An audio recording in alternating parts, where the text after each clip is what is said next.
Discovering my ex-wife's infidelity was a punch to the gut. Then, a tragic accident ripped her and my daughter from my life. Consumed by grief and betrayal, I stumbled upon a neighbor in need, sparking an unexpected bond.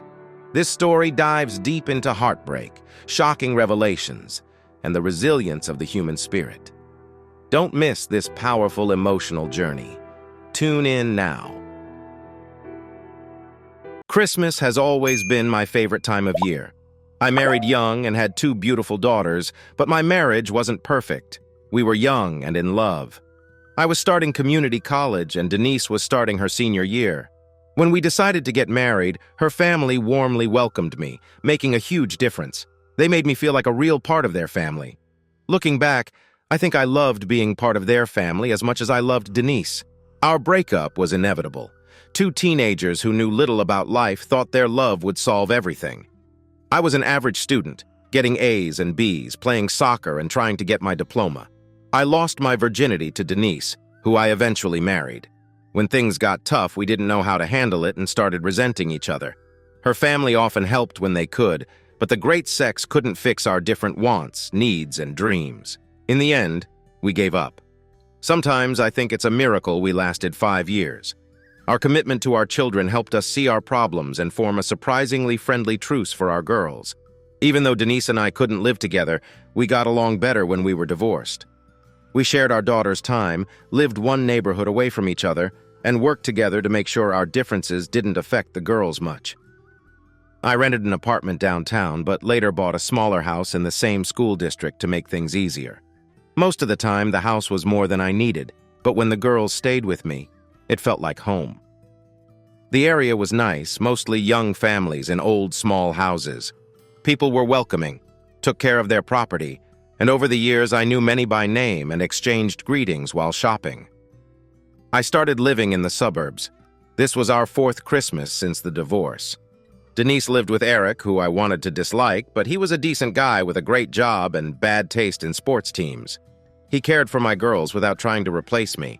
We eventually became friends, which wasn't bad at all. My child support was just over $1,500, and the children were insured through my clinic. Even though we weren't married long enough to require child support, I paid another $1,500 a month to make the kids' lives better. To me, that was all that mattered. Spending wasn't easy at first, but with nothing to focus on but work, my performance improved. 2 promotions in 3 years made money less of an issue, but increased travel meant I was less available for the girls. Denise understood and met me halfway. In return, I covered part of the girls' expenses, including music and piano lessons. Christmas was special. We celebrated Christmas with our family. I arrived early. We had a big family breakfast and opened gifts together. I tried hard to get the girls their favorite things. At 6 and 8, their wishes were simple, and the magic of Christmas was real. After lunch, relatives came with gifts, and we had a big Christmas dinner with all the trimmings. It felt good to be part of something. I had a Christmas break from work, and Denise didn't, so we agreed the girls would stay with me from Christmas until New Year. If Denise was free, we would find time for her to be with the children. I would stay in the city, not leaving for more than a day. Summers were wonderful when I could spend 2 weeks with the girls, usually at the beach. Christmas was different. Christmas was magical. I always got a wish list from the girls, but I would start shopping in late November to get the season's must-haves. I didn't skimp. I bought everything to avoid missing anything. Stores, online auctions, Craigslist. I used any means to get the hottest gifts. The first 2 years, Denise was mad at me for buying everything on the list, leaving her nothing. Now I got a separate list of things I wasn't allowed to buy. So I just finished wrapping my 44th gift in glitter paper with Barbie for Brianna and paper with Hannah Montana for Alora. December 5th was the earliest I'd finished most of my shopping. I would still pick up a few more things, including something for Denise and Eric, but I had already taken care of my girls. The gifts were neatly laid out in my living room, ready for Christmas, when I would take them to Denise's for the celebration. Then I got a call from Denise's mother, Sharon. It took me 11 minutes to get to the hospital, but I was still late. Denise and Brianna died on the way. Eric passed away just 10 minutes before I arrived, but Alora, My perfect little Alora was fighting for her life in critical condition. She was always a fighter, never backing down from any challenge. She could handle this. I just knew it. It was an accident. A car swerved to avoid a coyote. The 18-wheeler behind it tried to avoid the car but fishtailed and hit a commuter bus. This bus crossed the median and crashed head-on into my ex-wife's van. 6 people had already died, and 1 little girl was still fighting for her life. Sharon and I stayed with the baby, and when the doctors came out 6 hours later to say she was stable, we hugged and cried. We never left her alone. One of us was always there. Sharon called me when my baby woke up, and we spoke for 3 long days. We watched her slowly get better in the hospital. The bruises and cuts got worse on the 2nd day, but then started to heal. I'm not usually religious, but I prayed next to her bed, thanking God for keeping her alive. On December 7th at 4:18 p.m., she died suddenly without warning. She was there, and then she was gone. The doctors thought it was a blood clot. I thought they were at fault. I finally understood how life can seem meaningless. I went home and shut myself off from the world. I even ripped the phone wires out so I wouldn't have to hear any more condolences. I turned off my cell phone too. Some people from work came by to say I could take all the time I needed.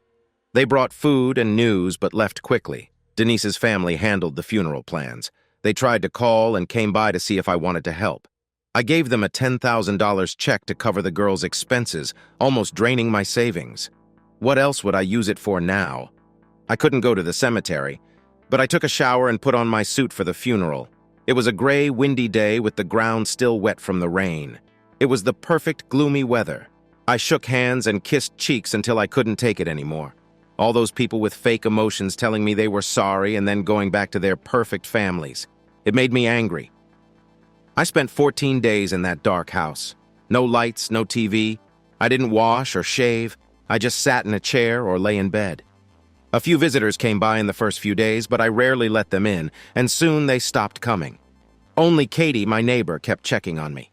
She had a key for emergencies and wasn't afraid to use it. She opened the windows and made me get out of bed to sit in the living room. She brought food and wouldn't leave until I tried it. I asked for the key back, and she gave it to me. But then she came back the next morning with another copy. She made me eat and talked a lot, telling me all the neighborhood gossip and other news. 2 weeks after the accident, I had lost over 10 pounds and just wanted to crawl into a hole and die. But Katie wouldn't let me. She made it her mission to bring me back to life. One day she slapped me. "Damn it, Alex, get it together. Life is hard and unfair, but some people have it even worse, often right next door. Open your eyes." "What do you know about this?" I snapped. "Your kids are alive." My mom died when I was 6, and my dad left when I was 13, leaving my brother Mike to raise me and my sister. He was 17 but did his best. Life is hard. If I hear one more cliche, I'll lose it, I growled. "Alex, you had 2 perfect little girls, and now they're gone. But others have it worse and still keep going. You should too," Katie said, taking my hands. This woman barely knew me, yet she made me her new project. Why did she care so much? Couldn't she see I didn't want her help? There are people right here on your block who are really struggling. Open your eyes. If you don't like injustice, do something about it. Come back to life. Something she said must have sunk into my subconscious. I spent my usual 14 hours in bed, but when I woke up, I thought about Katie's comments about how someone nearby had it worse. I went through everyone on my block mentally. Neil, 3 doors down, lost his job, but his wife was still working. The Hareses had a son in Iraq, but he seemed fine, and they had 3 other kids. The Martins across the street often quarreled, and once had the police called, but they were still together. What did Katie mean? I thought about the neighborhoods around us and then remembered. Across the alley, 2 houses down from Katie's, 6 months ago, Barry Morrison drove to a field behind the high school and shot himself. I knew little about the Morrisons. When Katie arrived, I had already cleaned up and was drinking a Coke in the living room. "Good morning, Alex. It's a beautiful day. Why don't we go out on the porch?" she said. "Tell me about the Morrisons," I asked. She warmed her tea and led the way outside to the rocking chairs by the entrance. Morrisons? Sandy and her daughter, Erica. Sandy works 2 jobs to keep the house. They are still fighting with the insurance company because of Barry's suicide. The company doesn't want to pay for 2 years. He had insurance for years but changed the terms 2 years ago. She tried to sell the house, but it's in bad shape and no one is buying. How's Erica? I asked. Not well. She sees a psychologist twice a week and barely talks. The school might hold her back a year, Katie explained, sadness in her voice. Do we know why Barry did it? Nothing criminal. He wasn't fired or caught embezzling. He was just depressed for a long time. Leaving like that is hard for a family, she said. And what does all this mean for me? I asked. Nothing. They are alone. Relatives don't help, she said. How do you know all this? I asked. People like to talk to me. I'm a good listener, she smiled. We sat quietly, enjoying the fresh air and finishing our drinks. You're a good neighbor, Katie. Thank you, I said softly. That's what neighbors are for, she said, patting my arm. Katie brought me dinner and I realized I was starving. After I finished the plate, she said, Let's go for a walk, Alex. It wouldn't hurt to stretch your legs. It was cool, so we bundled up and walked around the block.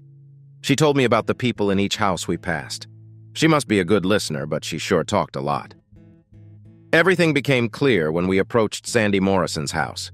The for sale sign stood out, and the unkempt yard and overgrown bushes showed months of neglect.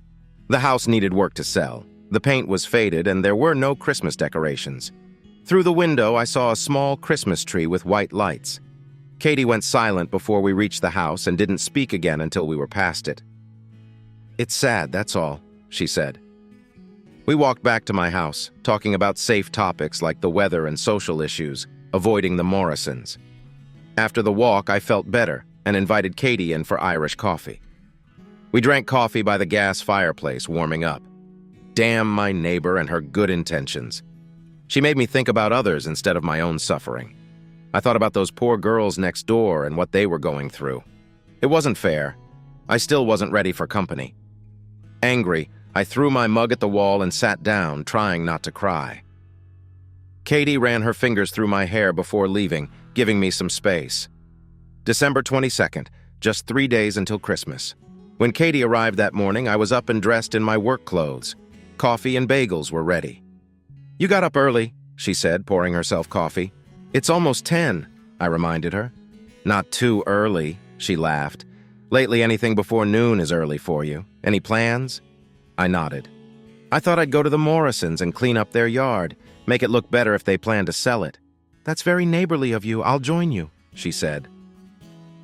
After coffee, we walked through the alley, gathering yard tools. The grass was overgrown and the bushes were wild. I didn't notice when Katie left, but she came back a few hours later with sandwiches for lunch and insisted I take a break. I had finished trimming the bushes, mowed the lawn, and bagged up the debris. I was just finishing the edging when she appeared. I took a break and listened to her talk about neighborhood affairs and how no one else had done as much as I had in the past few months. We victims of fate need to stick together, she said. It already looks 100% better. If you want to work in the backyard, I have a gate key. What does that mean? I asked. It just doesn't surprise me. Surely you helped when you could, she sighed. Not much. She's very proud. Doesn't want help from anyone. And you're telling me now? She'll probably call the police on me. So what if she does? You know you're doing the right thing.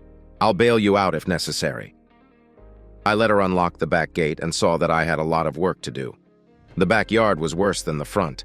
The fence needed repair. Some boards were broken and loose, and one section was completely off. Luckily, my tools were just across the alley, so I started working. I wanted to finish before the family got home.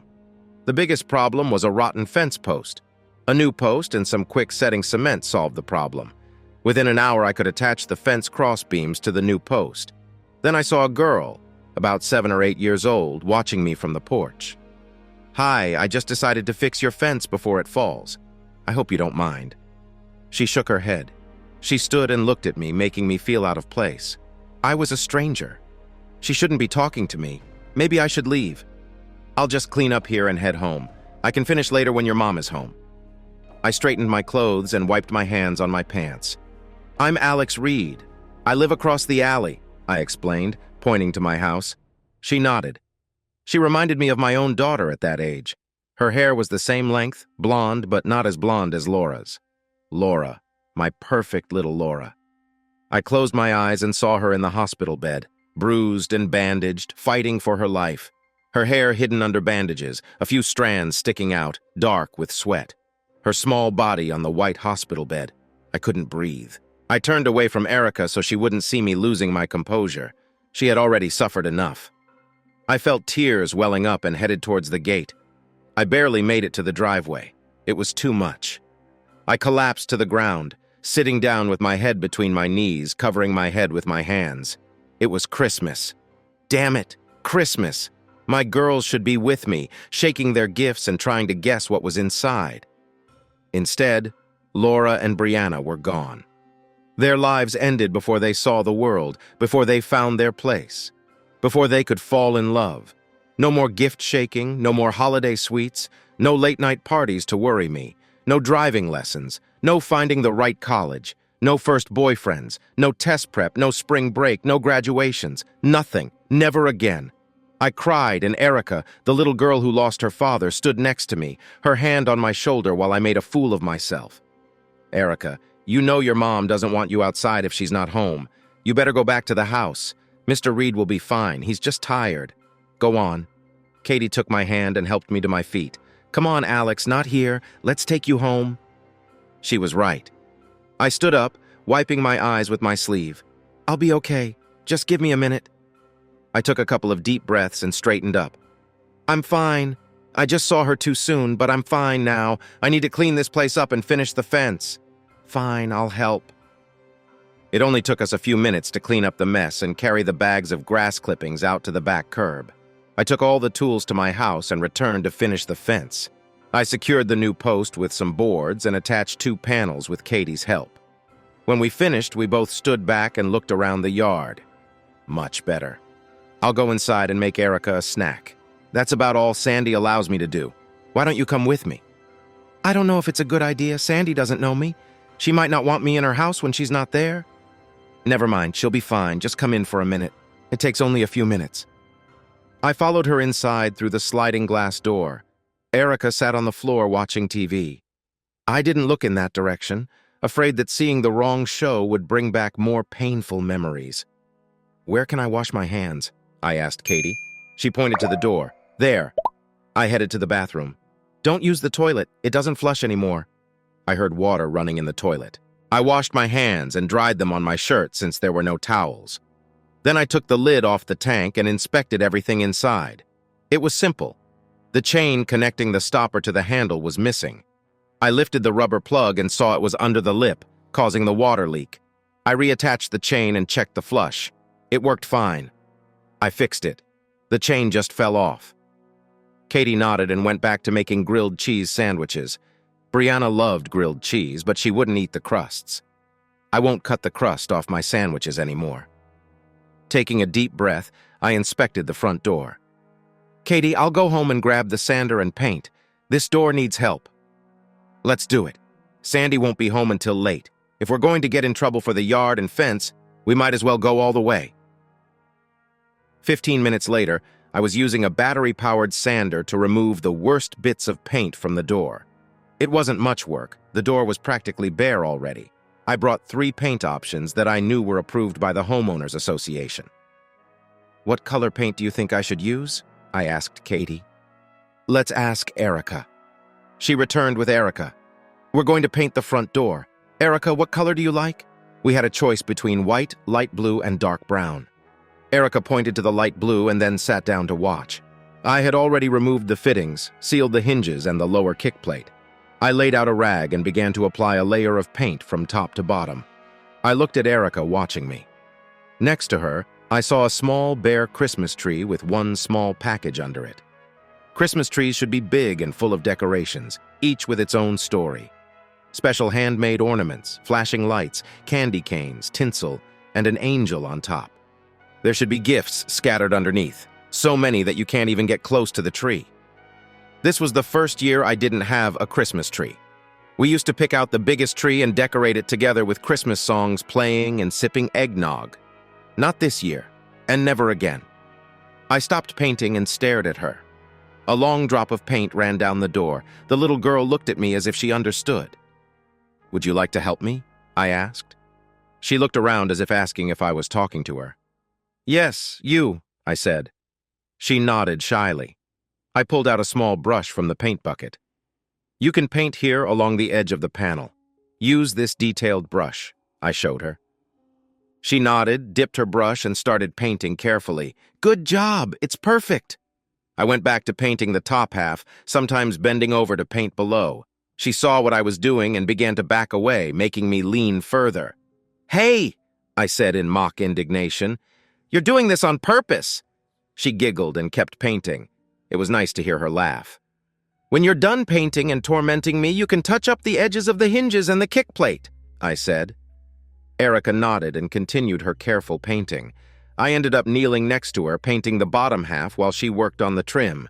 We switched positions so I could work near the hinges while she finished the bottom trim.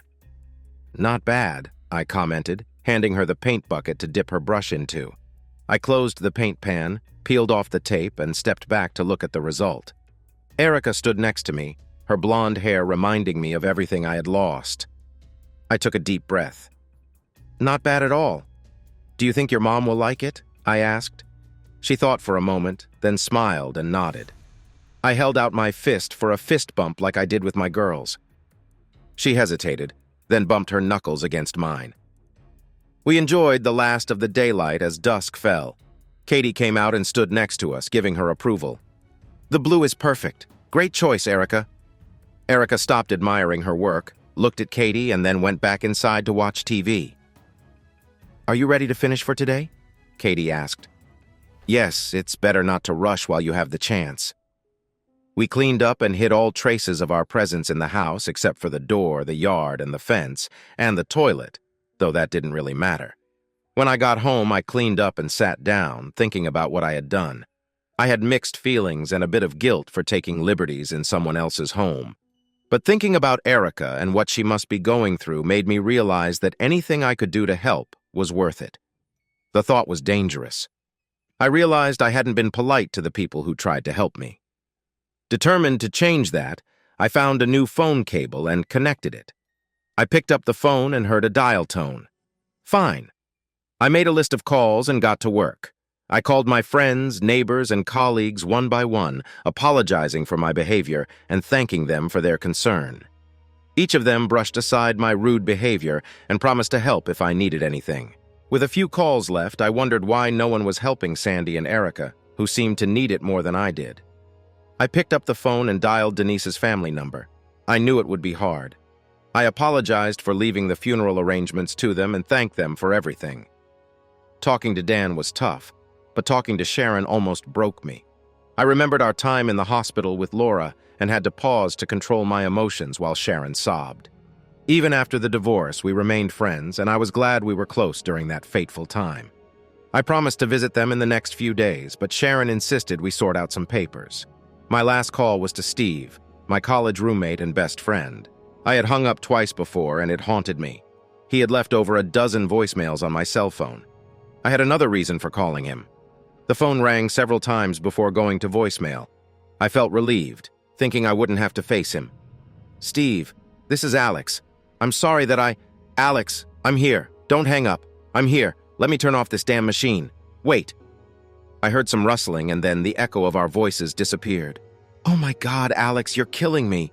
Sorry, it hurt me so much that I simply could not listen to another well-wisher." "I understand." He should have understood. His father passed away during our senior year of college, and he took it hard. He started drinking a lot, skipping classes and chasing girls. I took care of him as best I could, collected his homework and projects, and talked to his teachers. He slowly pulled himself together and eventually recovered. 5 years later, after graduating from law school, his mother passed away. I flew in and spent a week with him. I knew it would be hard. He was an only child with few relatives, no close family. He came out of it bitter, and it cost him his girlfriend. But we were close as brothers, maybe even closer. And we still were. Steve understood. I opened up to him and talked for ages. I heard him send his wife to bed while I poured out my soul. It was an emotional boost that left me exhausted. What can I do? Anything, you know. Maybe I should fly over. As much as I wanted to see him, it had been almost a year.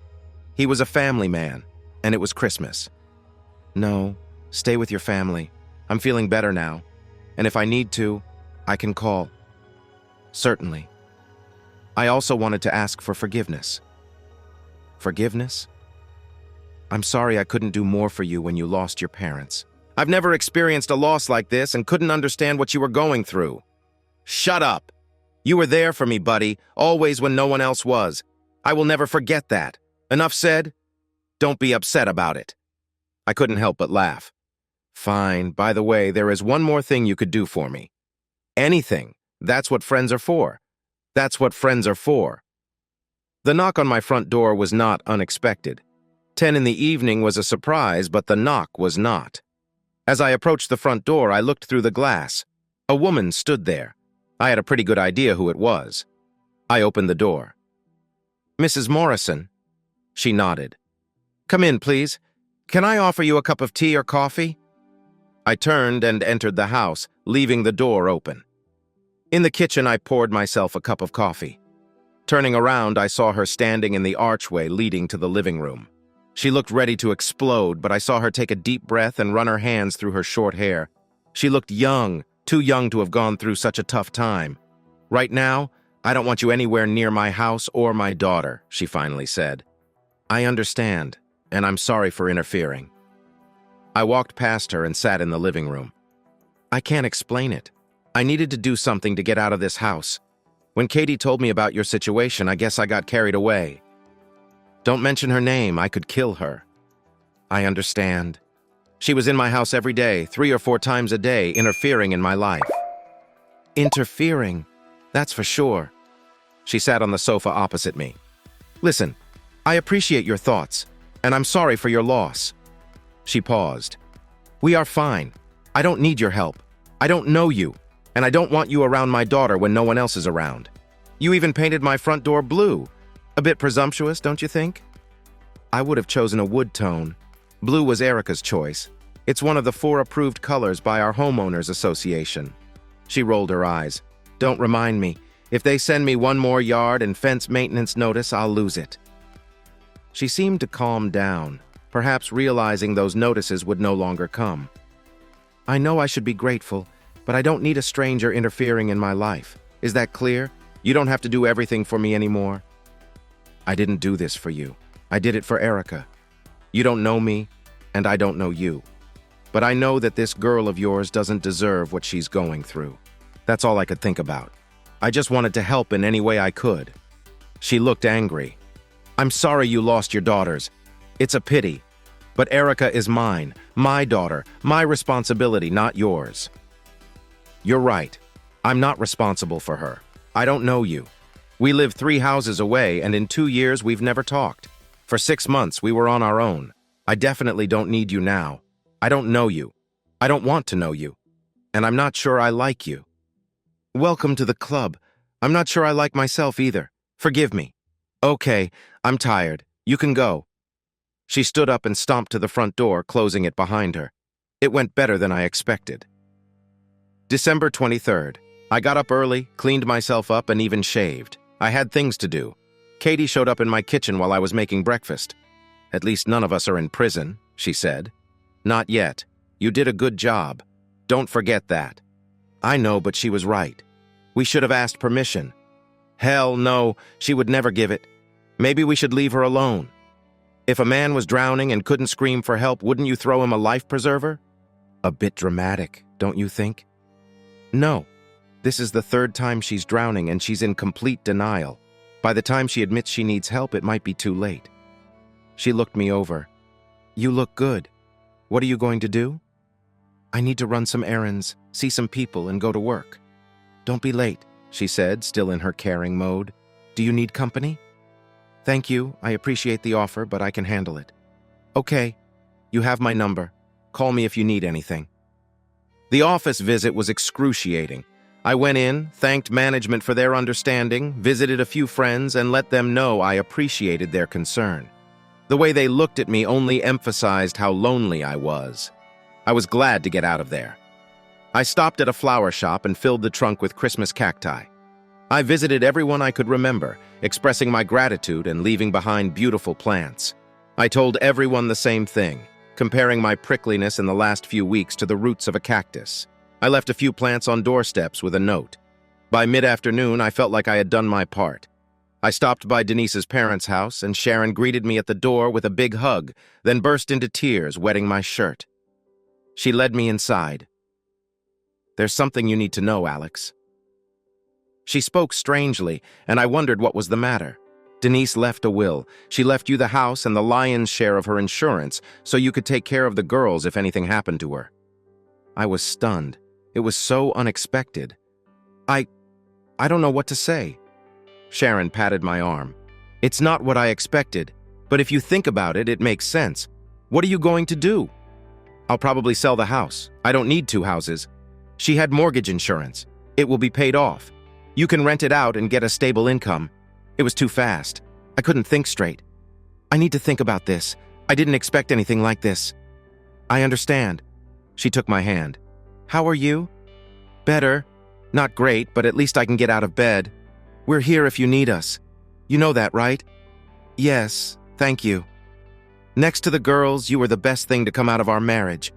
We love you too. Don't forget that. I'm sorry I was so helpful in organizing the funeral. I don't think I could have done it without you. Don't even think about it. That's what family is for. That's what family is for." My day wasn't over yet. A few more calls and I started to act. Not sure if I should, but I couldn't resist. Around lunchtime, I decided to go to Katie's house. Her husband, John, answered the door. The hermit left his cave. "Glad to see you out in the air." He shook my hand, letting me inside. "Katie, Alex is here." Katie came out of the kitchen, wiping her hands on a dish towel. "How was your day?" "Not bad. A few surprises, but I survived." "We're going to eat. Want to join us?" "Maybe. When do you think Sandy will come home?" "Around 9. Why?" "I just want to talk to her if possible." "Then do you have time for dinner?" "Certainly." By 8:30 p.m., I was enjoying a cigar with John in their driveway, talking about our football team's chances of making the playoffs. We positioned ourselves so I could see the Morrisons' driveway. When Sandy arrived, I walked over to her. "Sandy, can I see you for a minute?" She looked ready to shoo me away, but after a few awkward seconds, she crossed her arms, leaned against the car, and raised her eyebrows. "I'm sorry again for entering your house without permission. I know it was wrong. I wasn't thinking clearly." She rolled her eyes. "Anything else?" "Yes, I know you said you don't need my help, but I'd like you to talk to someone. I have a lawyer friend who can look into your insurance situation for free. He's experienced losses like us and wants to help.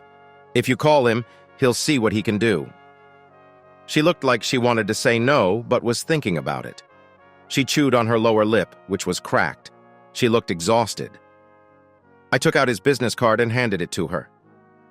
"It will only take a couple of minutes. It won't hurt." She finally nodded and took the card. "Is that all?" "One last thing. Tomorrow I'm going to my ex-wife's house to clean out the refrigerator and get rid of her Christmas tree. It's now my responsibility. I was going to throw the tree away. It's one of those artificial light-up trees that I've never liked. Would it be okay if I brought the tree here? You could take it off my hands. Otherwise, it will go to the landfill," I quickly said before she could object. She seemed to accept my offer, at least for now. She sighed and finally spoke. "Fine. It would be nice if that's all.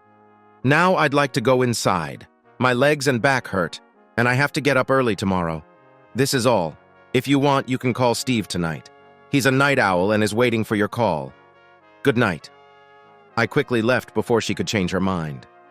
I had dinner with Katie the night before, assuming things went well with Sandy. By noon, we were back at the Morrison house, knocking on the door. Erica let us in, and we brought all our belongings. I folded the tree and left it on the doorstep while we made room for it in the living room. After putting the tree in place, I brought out a large box of Christmas decorations and suggested that Katie and Erica start decorating. My weekly cleaning crew arrived on schedule, and I asked them to clean the entire house thoroughly. I felt guilty for avoiding them for the past few weeks, so I begged them to do this favor for me on Christmas Eve. The 4-person team worked quickly, cleaning the rooms in pairs and leaving everything sparkling clean. We had only a few hours, and I had one more big task ahead. The carpet cleaners arrived a bit late but started working right away. They finished the downstairs in just over an hour. While they worked, I decorated the front yard and house with Christmas lights, hoping Sandy liked traditional multicolored lights. I didn't like all white and used my own lights to decorate her house. By the time I finished, I was sweating and nervous about the time. The carpet cleaner reminded me to let the carpets dry for an hour before moving the furniture back. The cleaning crew left, and I rewarded them with an extra $100 for coming on Christmas Eve. I moved into the house where the lights were already on and saw a Christmas wonderland. Katie and Erica did an amazing job using my decorations and the Morrisons' decorations from the attic. "It looks incredible," I said, standing in the doorway. Katie looked a bit tired, but very pleased with herself. "Let's finish quickly. I need to go home. John will kill me," she said. I had promised her we'd finish by 4, and it was almost 5. She was hosting an open house that evening and had invited half the neighbors. She only had a couple of hours left to prepare. I hugged her for all her efforts and escorted her out. Then I began moving the furniture back, working quickly to finish before Sandy returned. Erica followed, arranging lamps, baskets, and trinkets, adding holiday decorations along the way. When the last of the furniture was in place, I turned and smiled at her. "This is our secret, okay? If your mom asks, tell her the Christmas elves stopped by to help. You did great, Erica." She smiled and hugged me. "Thank you," she whispered before disappearing down the stairs. I felt a lump in my throat, unsure if it was from fear of being caught by her mother or joy that Erica had spoken her first words to me. By 8 o'clock, Sandy hadn't shown up at my doorstep with a shotgun. I guessed she was waiting until Christmas to confront me. But I didn't care. I felt good, the best I had in 2 weeks, thinking about Erica having a real Christmas. Children should have Christmas. I cleaned myself up and decided, as promised, to stop by the neighbors when Steve called me. "Hey, Steve." "Only my grandmother calls me that, jerk." "Merry Christmas to you, too," I teased. I heard him chuckle. "Merry Christmas, Alex. At least for your neighbor, how's that?" I asked, suddenly interested. The insurance company was just stalling. They have nothing to back them up. The only change to the policy was on their advice after their own agent reviewed it. It took a little legal pressure, but she'll get her check next week. It's not much less than $300,000. "Steve, you're amazing. I take back all the nasty things I said about you." "Yeah, sure. You know you're saving my life, right? That's what friends are for, right?" "Right. I couldn't have asked for a better friend." "Same here. You ruined everything," he joked. "I have to run. Say hello to your family and Merry Christmas. I'll call you next week."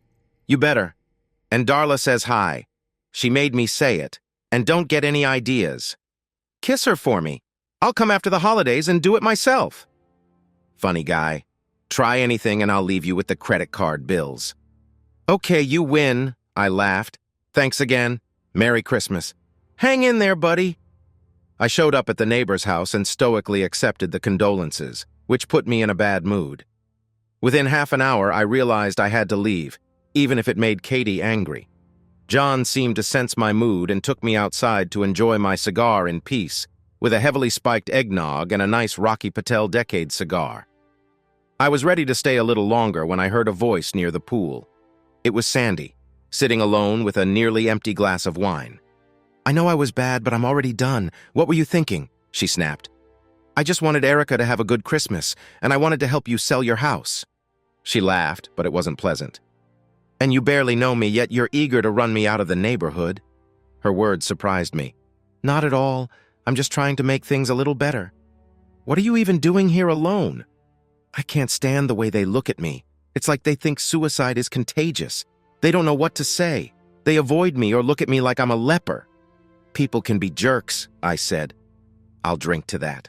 I sat down next to her and drank my strong eggnog. We watched a small group talking and smoking nearby. "I know you mean well, Alex, but you can stop now," she said softly. "One last thing, please."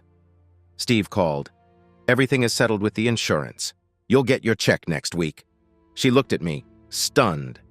"Is it true?" She finished her wine and leaned back in her chair.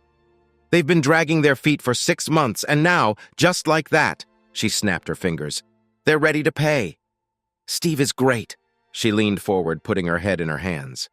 After a few seconds, I saw her body shaking as she cried silently. I'm sorry it took so long. If I had been a better neighbor, we could have sorted this out months ago. No need to apologize, she said, sitting up with tears on her face. Just don't... Okay, fine. I felt awkward as she wiped her eyes and turned away, looking at the backyard. I took her empty glass. Can I pour you a drink? Yes, please. Thank you. Navigating the crowd around the bar took a few minutes. I endured the guests expressing their condolences as if they knew anything about loss. I was glad to be back outside with Sandy, away from the pitying eyes of suburban moms and their awkward husbands. Next time you can get the drinks yourself, I said, handing her a glass of wine. You volunteered, remember? Don't remind me. That's what I get for being a good Samaritan. That's all for me. Believe me, I learned my lesson. She giggled. I somehow doubt it. My cigar had gone out, and it was a pity to waste it. I went to relight it, but regretted it when I caught sidelong glances from others. I quickly returned to Sandy, the only person who could understand even a bit of my loss. I wanted to do one more thing, but didn't know how she'd take it.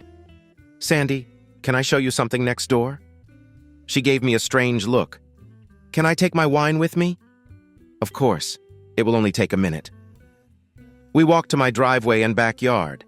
As we crossed my patio, she said, Just because I've had a little to drink and you did something nice doesn't mean you'll succeed with me. I hope you know that. Her words hit me like a bucket of cold water. I didn't even think about that, I said, looking at her. She looked good, even though she was thin. It was funny that I hadn't noticed this before. I froze, trying to think of what to say. Oh my God, Alex, I'm just teasing you. That was the farthest thing from my thoughts. Trust me, I understand. Without waiting for an answer, I led her into the living room. What did you want to show me? She asked. I turned on the light and moved aside. Holy crap! She saw the pile of gifts. They were for my girls. I don't know what to do with them. Is this all for your girls? She asked, surprised. Yes, I kind of overdid it. That's for sure. I wish Erica had them. She doesn't need to know they're from me. They can all be from Santa if you want. If you don't take them, I don't know what to do with them. This is too much, Alex. It's a nice gesture, but it's too much. Please, no strings attached. Do it for Erica. She was silent for a moment, then turned to me. Why? Why now? I don't know. Look, they're just lying there. Eventually, I'll give them to some charity or something. I have a lot of gifts, but no one to give them to. You have a sweet girl who has just one gift under the tree and could use some joy in her life. She walked around the room, looking at the gifts, taking sips from her glass. Eventually, she came back and stood next to me. She stood silently for several seconds, thinking about her answer. It's not fair, she finally muttered. This was not what I expected. Not a damn thing. Life is as unfair as it gets, I answered honestly. Good people suffer for no reason, and idiots glide through life without a care. Innocent little girls lose their lives. Kind-hearted neighbors suffer. It feels like some big cosmic joke. My voice grew louder and more frustrated. Life is a cruel joke. Every time you think something good might happen, it gets ripped away. What kind of God destroys a family for no reason? Answer me that. By the end of my rant, I was almost shouting. I think I need to go home. She turned and started to walk away. I chased after her. Please, could you take at least a few? It kills me to see them here. She stomped around a bit, then stopped without turning around. Bring what you want around midnight, she said, and then slipped out the back door. After she left, it took me a few minutes to calm down. I realized I had made a fool of myself. As usual, I decided to visit Katie to at least wish her good night. My nosy neighbor caught me as soon as I walked through the door. John told me you were nearby, but I couldn't find you. I met Sandy, and we talked in the backyard. She looked at me in confusion. I was surprised she came. She didn't say a word about what we did this afternoon. Lucky you. I still have the scars, I teased.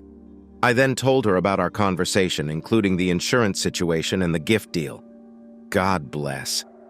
Maybe she can finally stop working 16 hours a day and spend time with her daughter. That would be great. I was wondering what you were going to do with all those gifts. I was afraid you'd leave them there forever. Her words stung a little. I'm not that bad. No, not bad, but you had me worried. It's hard to go through. I think that's not a problem now. She smiled. Erica will have a good Christmas. I'm glad you came today. Many of our friends were worried about you. Your appearance was a good Christmas present for them. I can't say that their feelings are a high priority right now. That's fine. It's still nice that you came. I appreciate your invitation and for being such an annoying neighbor the past few weeks. She laughed.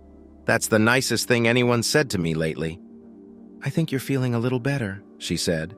I sighed. Maybe, but Christmas will never be the same for me. She moved closer and hugged me. It will never be the same, but maybe someday it will be okay. I hugged her back lightly. I doubt it. Returning home, I changed into a sweatshirt and a t-shirt, then tortured myself by watching The Little Drummer Boy, Brianna's favorite. Life was unfair. My girls were gone. It was Christmas, and I was alone. I would never spend Christmas with Brianna and Laura again. Never. An hour later, I stood at Sandy's back door with 3 huge trash bags full of gifts.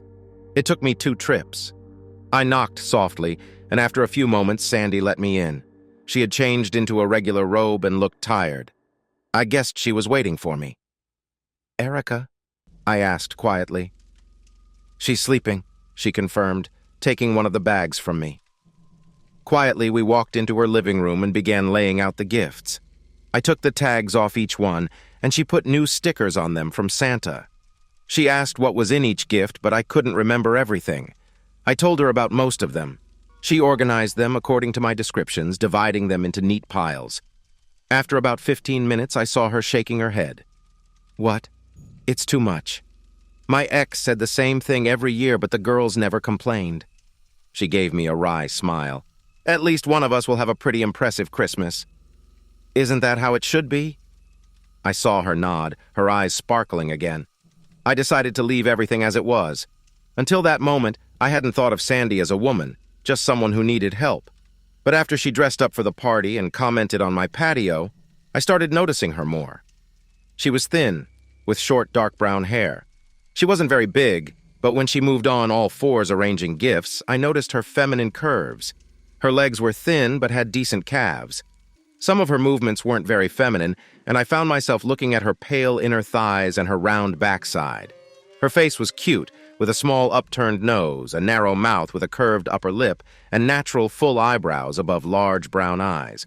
These eyes were very expressive and a bit mesmerizing. I stared at her too often, and eventually she caught me. What? She asked. Nothing, I quickly answered, trying to justify myself. You just look happier than I've seen you before. The corner of her mouth turned up. I suppose it's unusual to see me when I'm not upset with you. We finished with the gifts, and I stood up carefully, stepping around the beautifully wrapped packages. I reached out my hand to Sandy as she tried to avoid them too. She almost made it, but then she tripped, knocked over a pile, and fell on me. I caught her and held her, pulling her with me until the wall stopped us. She looked up at me, my arms still wrapped around her, pressing her closer than I intended. Her hair smelled like strawberries. I should be angry with you, she said, pressing herself against me. I know, I replied, helping her to her feet, but she clung to me, pressing herself against me. We don't need anyone. There was anger in her voice again. I shrugged, which was hard to do while holding her. I don't have anyone. Her gaze softened. I'm sorry, it's not worth it. I'll be fine. Closing my eyes, I thought about my children again. I felt like I was on the verge of a breakdown, once more without warning. Her lips touched mine gently at first. Then her fingers dug into my skin, and she began to kiss me fiercely, pressing her teeth against my lips. I held her tightly and opened my mouth, responding to her passion. It was unlike anything I'd ever experienced. She pressed against me, kissed me, hugged me, hit me, scratched me, and I stood, holding her, absorbing it all. I waited for her to calm down, but she didn't. I picked her up by the waist, holding her tightly as her legs wrapped around me. She bit my lip hard, and I tasted blood. Her nails dug into my shoulders. I felt her anger and disappointment, a desire to fight off the injustice of everything. I shared those feelings, accepting them, amplifying them, and returning them to her. Yes, I was angry too, furious. The taste of blood on my lips only fueled the fire. Her taking out her anger on me when I was the only one trying to help her was unfair. It hurt me too. I've lost so much more, so many things. I'm tired of being treated like dirt. Wrapping one arm around her from behind, I grabbed her hair with the other and pulled her back, making her sigh. I lowered my mouth to her neck and bit it, sucking her flesh. Both of her hands reached for my head, tangled in my hair, and pulled my face towards her. Her thighs pressed against me, and her bare feet tapped a rhythm on my back. Sandy pulled my head back by the hair, and I loosened my grip. She looked into my eyes, filled with pent-up emotions. "Damn you," she gasped. She leaned down and pressed her lips to mine again, still fierce and unrelenting. I turned and pushed her against the wall, pinning her with my body. My hand dropped and slid into her robe, touching bare skin. I grabbed her breasts and squeezed, making her moan into my mouth. Her hands weren't idle either, pulling the top of my sweatpants down and using her legs to push them further. She slipped her hand between us and wrapped the other around my shoulders, her fingers finding my hard cock. It was hard to believe I was reacting to her and her hysterics, but there was no doubt. I took the initiative, pulling my sweatpants down, letting them slide to my ankles, dragging my boxers with them. I was topless and exposed. Our lips never parted, and she greedily sucked my tongue while I opened her robe roughly. Like me, she was almost naked except for a pair of loose panties. She took my dick in her hand and guided it into her wet opening, pushing the fabric aside. I lowered her, entering her until I was fully inside. She moaned, releasing her hand. She grabbed my hair and pulled me back, moving her lips away. "You bastard!" she gasped. "Bitch," I growled. I pulled my hips back and thrust into her hard, pushing her into the wall, making her gasp. I felt anger rising inside me. I knew I wasn't really angry at her, but at the situation. I pushed into her, starting a rough rhythm, pulling away. I did it again, even harder, trying to drive her into the wall. She gasped as if I'd hit her. "That's it. Fuck me," she whispered harshly. "Come on, fuck me like everyone else." I grabbed her buttocks and pulled her away from the wall, lifting her off me, then letting her weight fall back onto my aching dick. I slid my hands under her legs, her hips resting on my forearms, and my hands grabbed her buttocks, pushing her panties aside. I exposed her soft flesh and grabbed her tightly, digging my fingers in. She laced her fingers behind my neck and leaned back, exposing her upper body to my gaze. Her small breasts with perfect nipples stood out for me. I fucked her hard and fast until my arms were tired. I went to the living room. She freed one hand enough for her robe to fall off, leaving her almost naked. I lowered her onto the armrest of the sofa. She let go of me and leaned back, pressing her back against the sofa. Her hips were now higher than her body, and I pulled her towards me so that her lower back was on the arm of the sofa. I pulled her panties down and tossed them aside, looking at her sexy, naked body, spreading her legs wide open. I slid into her warm opening and started moving in and out of her as she moaned. So damn sexy. Holding her legs and lifting them high and wide, she was immobilized by her own weight resting on her shoulders. I moved in and out of her, setting the pace, not hesitating. She lay there, looking up at me, her eyes burning. I didn't want to look into her accusing eyes as I lifted her up. I turned her over roughly, and her smooth, soft backside rested on the arm of the sofa. He spread her legs and entered her deeply on the first stroke, making her moan. I held her hips tightly and released my feelings through my movements, thrusting into her with all my might. I was captivated by the sight of my thickness stretching and filling her with each stroke, her flesh giving way to me. Pulling away from her, I spread her cheeks with my hands and played with her slit, pushing the head of my penis into her and watching her stretch to accommodate me. I slowed down, stretching her hard and pushing myself into her. The incredible sensations overcame my irritation, and I enjoyed thrusting into her for a long time, making her feel every inch of my length until I felt resistance. Deep inside her, I couldn't stand it anymore. Grabbing her hips, I leaned over her, pounding into her, filling her. I felt her wetness gripping me, pulling me to the edge. Looking down, I saw her twist to look at me. "Do it," she said. I entered her with all my weight, unable to resist the desire any longer. Gasping, I released inside her, the urgency painful as I exploded deep within her. Her legs were shaking, and when I slowed down, she relaxed, leaning over the armrest like a rag doll. She squealed as I lifted her up and sat her on the armrest. I took my still hard cock and pushed it into her, pulling her towards me until only the edge of her backside rested on the sofa. I saw tears in her eyes and wet streaks on her cheeks. Wrapping my arms around her, I pressed her fragile body to me. Her hand slid over my torso, and she pressed her face to my chest as I held her. I felt her body tremble. I felt terrible and sick about what I had done. I had taken out my frustration and unhappiness on the only person I knew who had already suffered enough. Then I felt tears welling up in my own eyes. We hugged each other, clinging to anything that could get us through this terrible time. My arms relaxed, as did the tension in my body. I caressed her back, feeling her ribs under the soft skin. Then I pressed my lips to her hair, kissing her tenderly. She responded by pressing her lips to my chest and shoulders, rubbing her hands over the scratches she had given me earlier. I found myself moving in and out of her, surprised to find that I was still hard and aching for more. I held her, moving slowly, and she sobbed, clinging to me. I massaged her back, stroked her hair, kissed her temples. "Forgive me," I whispered. "Don't," she sobbed. "Don't you dare apologize. Not now. Never."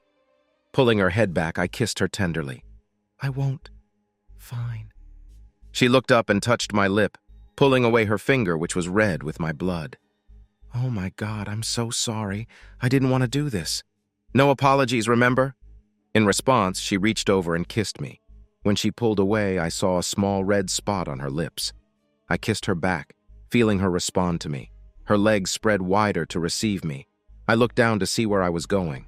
When I looked into her eyes again, they were glowing. "Take me to bed," she whispered.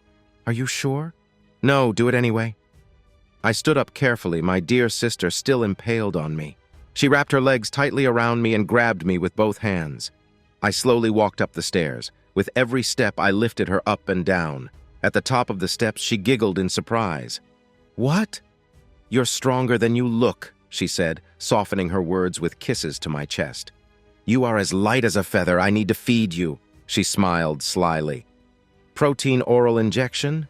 I almost dropped her, and she giggled. "What? You young lady have a dirty mind?" I saw a storm flash across her face, but she shook it off and smiled. "It's been a long time, Alex.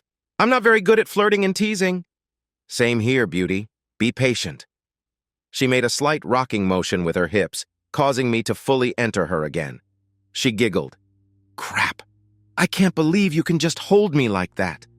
I moved her up and down a few times, eliciting a quiet gasp from her. "I could hold you like this forever." I climbed the last step and carried her into the bedroom, a smile flashing across her face. "But then, how will you feed me?" I reached back and closed the door behind us, mischievously pulling her along with me. I lifted her into the air, causing her to squeak. She really was as light as a rag doll. I doubted she weighed much. I held her in my arms like a child and rocked her gently. "Very sexy, baby." I grabbed her legs with one hand and her back with the other, causing her to turn in my arms. Her lips closed around my nipple. I let go of her shoulders and then put my hand under her back, catching her by the hips as she hung upside down. She gasped, kicked her legs, and her arms wrapped around my waist. I grabbed her, pulled her legs to my shoulders, and pressed her to my face. Her face was at my waist. She squeezed her legs tightly around my head, her thighs pressing against my ears. "You're crazy," she gasped. "See, I can hold you and still feed you." And then I licked her, pushing my tongue into her. She giggled, and I felt her warm lips wrap around me. I picked her up gently and placed her down slowly, feeling a strong connection between us. I carefully moved her up and down, feeling closer each time. Despite my confidence, it was harder than I expected, and my hands trembled a bit.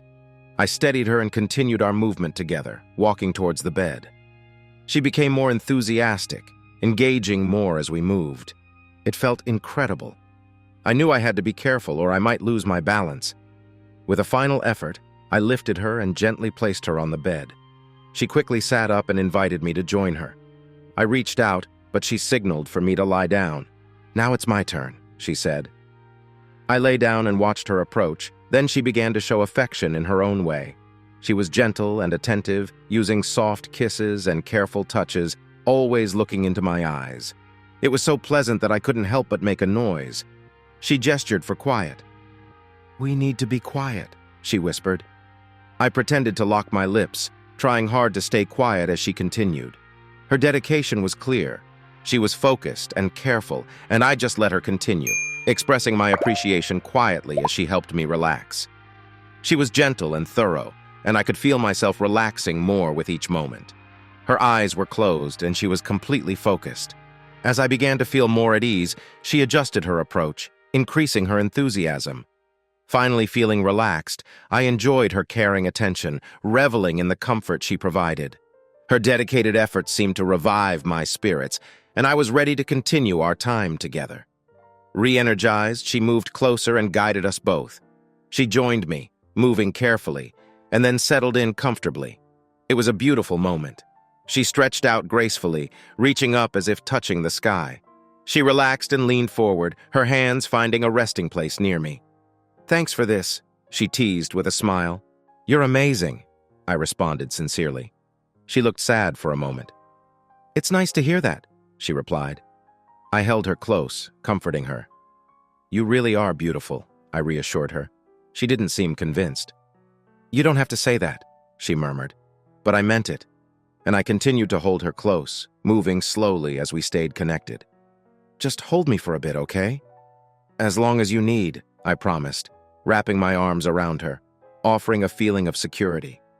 She clung to me, her emotions becoming apparent. I didn't try to soothe her with words, instead I just held her close, showing my support through gentle actions. We stayed like that for a while until she began to calm down. Then I gently explored her features, expressing my affection through tender touches.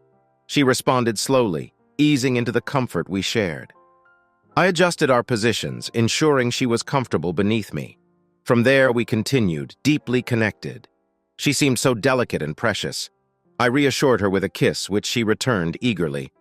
Finally, she relaxed completely, and we continued our intimate moment, appreciating each other's presence. I admired her openly. "Stop staring," she teased.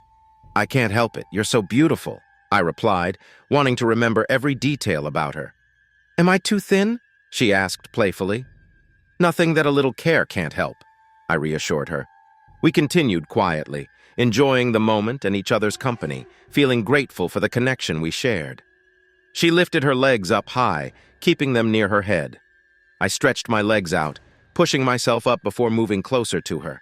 She gasped, and I couldn't help but smile as I got closer, sharing a special moment with her for the first time that evening. She responded warmly to my actions. She shivered a little. Then she freed her legs and hugged them close, pressing her legs up to her face. I knelt down, leaning over to stay close to her, moving as quickly as I felt comfortable. I could feel the excitement building inside me. She started breathing more heavily. I slowed down a bit, adding a bit more effort with each move, pulling her closer each time. Her breathing quickened, her toes curled, and her legs stretched wide. I watched, thrilled as she seemed to float away in joy. Her whole body shook and she slowly began to relax. Out of breath, I held her tightly and moved with more energy, feeling a peak of excitement. Unable to wait any longer, I moved even closer, giving all my energy in that moment. She let go, her legs moving freely as she shared the moment with me. I leaned over her and her legs gently wrapped around me.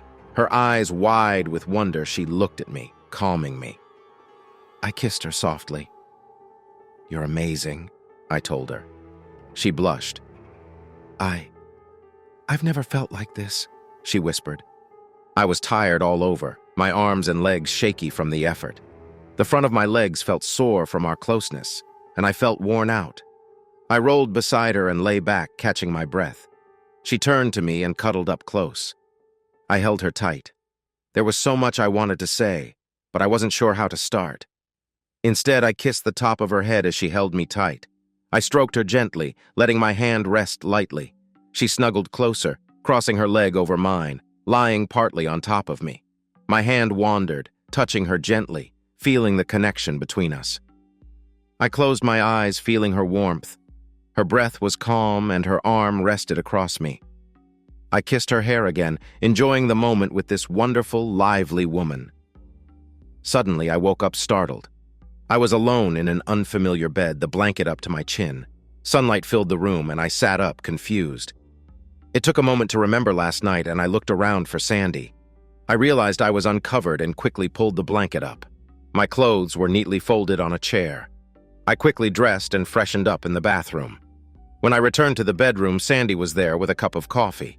The coffee smelled great. She handed it to me, freshly showered with damp hair. "Hurry up! There's a little girl eager to open her gifts," she said. I took a sip, the coffee strong and hot, and handed it back to her while I finished dressing. I adjusted my shirt and took another sip. She watched me, a slight sad smile on her face. I started to speak, but she stopped me. "Let's not talk about this now. It happened, and it was what we both needed. It doesn't have to mean anything. I don't regret it. Now we need to go down." I walked over to her, seeing she was a bit nervous. I leaned down and kissed her softly, continuing until she responded. "I just want to say that you are amazing," I said. "Do you keep saying that?" she teased. "What will Erica think?" "I told her you had a sleepover," I explained. "Kids are smart these days, but she seems okay with it. I feel bad about affecting her Christmas with you." She playfully punched my chest, nearly making me spill my coffee. "Stop it. Thanks to you, she has a Christmas to remember," she said. She turned and went downstairs, and I had to look away to keep my composure. I wondered if she felt as worn out as I did. We went to the living room and sat apart on the couch as Erica waited by the gifts. Erica looked at her mom, then at me, quickly smiling when her mom nodded. She eagerly opened her gifts, exclaiming over each one, her excitement growing. She squealed with joy as she opened an iPod Touch and a small iTunes gift card. After being quiet earlier, she ran to her mom and hugged her tightly. "You knew, Mom, you knew." She screamed with delight and paused to open her gifts, pulling out the iPod and holding it carefully, looking at it with awe. I felt a gentle squeeze on my arm. I turned my wrist and took her hand, intertwining our fingers. Sandy had tears in her eyes, which she quickly wiped away. As usual, new clothes were quickly checked and set aside, but she took time to examine each piece, holding them up and asking her mother's opinion. Listening to Sandy's laughter at her daughter's excitement was wonderful. Erica was almost through her gifts. She reached for a big box and I squeezed her mother's hand. "Maybe save this one for last," I whispered. "Erica, dear, this is from Mr. Prime." Erica looked surprised, set the big box aside, and kept sorting through the other gifts.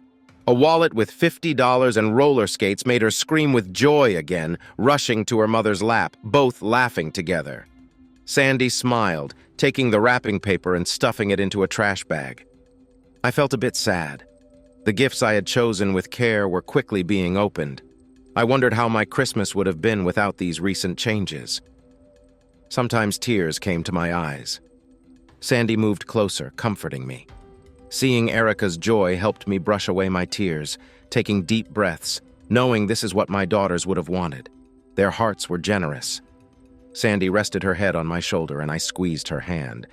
Finally, all gifts seemed done. There were 2 left. The one from the first day seemed like a lifetime ago. Erica started on her mother's gift. Inside was a jewelry box. "Grandma's necklace?" she asked. "You always loved it," Sandy replied. Erica sat between her mother's legs, letting her mom fasten the necklace. It was an old locket, and Erica held it tightly. Sandy secured the necklace, and Erica ran to the mirror, then posed for us. It was adorable. Sandy and I couldn't stop laughing. We watched as Erica approached the last big box, looking at us for permission. "Go on," I teased. She tore into the paper, throwing pieces at her mother, then suddenly froze and screamed with excitement. She uncovered a PlayStation 3 and games. "Mother, this is a PlayStation 3!" she shouted, holding the box high before accidentally dropping it. Sandy chuckled. "Careful, don't break it before you even use it." Erica climbed onto my lap, hugging me tightly. "Thank you, Santa," she whispered, her breath warm on my ear. I felt her kiss on my cheek, tears welling up. I held her. "I hope you enjoy your gift." I was overwhelmed with emotion. "Go ahead, open it," I urged. She eagerly unpacked the box, organizing the games into neat piles. She looked just like her mother. Sandy moved closer and hugged me, thanking me with a kiss on the cheek. "I should be thanking you," I replied. "I never thought I'd enjoy Christmas like this again." She smiled softly. It would be sad if Santa couldn't enjoy Christmas. I thought we were done. But Erica pulled out 2 more gifts hidden behind the tree, wrapped in comic paper. She handed one to her mom and one to me. Sandy and I exchanged looks, then she opened hers. It was a homemade ornament depicting their family, including their late father, all smiling. The ornament, made of popsicle sticks and pipe cleaners, was so heartfelt. "If we hang this, then Dad can share Christmas with us," Erica said. Sandy hugged her tightly. "This is wonderful." She hung it on the tree, making sure it faced the room. "I love it, Erica. Thank you," I said. Erica shuffled nervously. "Your turn," she announced. I unfolded the paper to find a drawing colored with pencils on cardboard. It took a moment to realize it depicted us painting the door. "Yes, and here's Mom trying to look mad," she pointed out, clearly proud of her work. The drawing was detailed and large, showing the effort she'd put into it. She drew the door in beautiful detail, coloring it blue and adding little Christmas decorations. There she was on her knees painting the bottom, while I was above her, painting the top part of the door. I pointed to the figure at the side. "If she is angry, why is she smiling?" Erica laughed. "She's just pretending to be angry. She's actually happy, but she thinks she has to look sad because Dad is gone." I picked up the drawing and gave Erica a big hug. "This is my favorite Christmas gift. I'm going to frame it and put it on my desk," I told her. Erica climbed onto the couch and hugged me. "Will you set up my PS3? "Of course," I replied, returning her hug. "I'll make breakfast," Sandy announced, wiping tears from her face. The emotions were running high. Soon we were setting up the gaming system, and Erica was trying to decide which game to play first. She had just started when we were called for breakfast. "Mom, can I keep playing?" Erica asked with a pout. "It'll still be here after breakfast," I reassured her. Sitting at the breakfast table with eggs, toast, and sausages felt almost surreal. Erica had cereal and milk. It was like a normal family morning. Erica was chatty, telling us about her gifts. "Can Taylor come over to play later?" she asked. "We'll see," Sandy responded. "It's Christmas, so her parents might want her at home." I asked Erica what her favorite gift was. She thought for a moment, then touched the locket around her neck.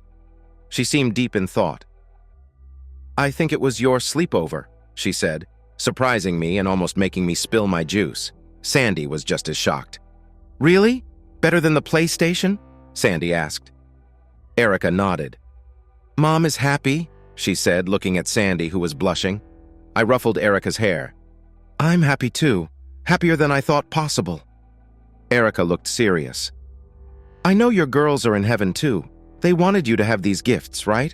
I nodded. "Laura was nice. We made a poster for her in class. I drew an angel," Erica said. It was tough hearing Laura's name. I missed sitting with her and her sister, listening to their chatter. Tears filled my eyes as I thought about my lost girls. "Don't be sad," Erica said, touching my hand. "They're watching us from heaven. They wouldn't want you to be sad." I managed a smile. "The poster sounds beautiful. I wish I could see it," I said. "Mrs. Ora might let me bring it home for you," she replied. Erica quickly finished her cereal and asked, "Can I play now?" Sandy nodded and Erica rushed to the TV. Sandy and I looked at each other. "She's become quite talkative," I noted. "Thank goodness," Sandy said as she started clearing the plates. "We should keep everything going smoothly," I said as I helped her at the sink. "I have to go home," I mentioned. "I understand," Sandy replied quietly.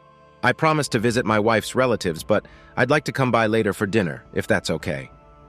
Sandy seemed hesitant. "You don't have to. You've done enough," she said. I hugged her tightly. "Don't tell Erica, but her drawing was my second favorite gift." She relaxed a bit and smiled. "Oh, really? The sleepover was my favorite. It should last a while," she joked. "One more night and I might not be able to walk tomorrow," I teased back. She smiled, taking away any bitterness. "I should learn to talk with just a smile," she said, surprised by her own words. "No apologies, remember?" I said, kissing her again. She smiled. "It would have been nice to have dinner together," I suggested. "Let me take care of it," she offered, her smile brightening. "Actually, if you're not in a rush, maybe you could stay a bit longer before you go." I glanced at Erica, busy with her games.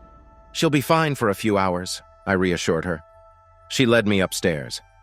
Half an hour later, we had shared a quiet, gentle moment that confirmed our connection wasn't just a fleeting thing.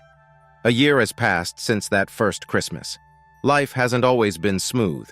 We've had our rough moments, but we never gave up. Erica quickly improved at school, becoming a straight-A student and talking about playing volleyball. Within 6 months, her quiet phase was over. I moved in with Sandy and Erica, and we started a new venture, buying and renting out homes. Sandy quit her job to manage our real estate business, which sometimes brought its challenges. By September, we were talking marriage and decided on a simple ceremony in Vegas, with friends joining us for a few days. Katie was our matron of honor. Friends like Steve and Darla surprised us by showing up. We embraced the new chapter in our lives with open hearts. He made me promise that if I ever decided to get married again, he would be my best man. He's always been like that. Now we're wrapping gifts for Erica. I guess I can't stop going overboard at Christmas. Every now and then, I find myself patting Sandy's belly. Erica is excited to have a baby brother by summer, and I'm looking forward to starting a new Christmas tradition. Maybe we can relive our first Christmas sleepover. Sandy still has that old, worn-out robe she loves. She's vowed to never throw it away. Christmas is always a mix of joy and sadness for me, and sometimes I need a moment alone to think about those 2 little girls who were taken from us too soon. I miss them so much and think about them every day. Christmas just isn't the same anymore. But I'm not complaining. Thanks for listening to One Infidelity Hit. If you liked what you heard, don't forget to hit that subscribe button and drop us a like.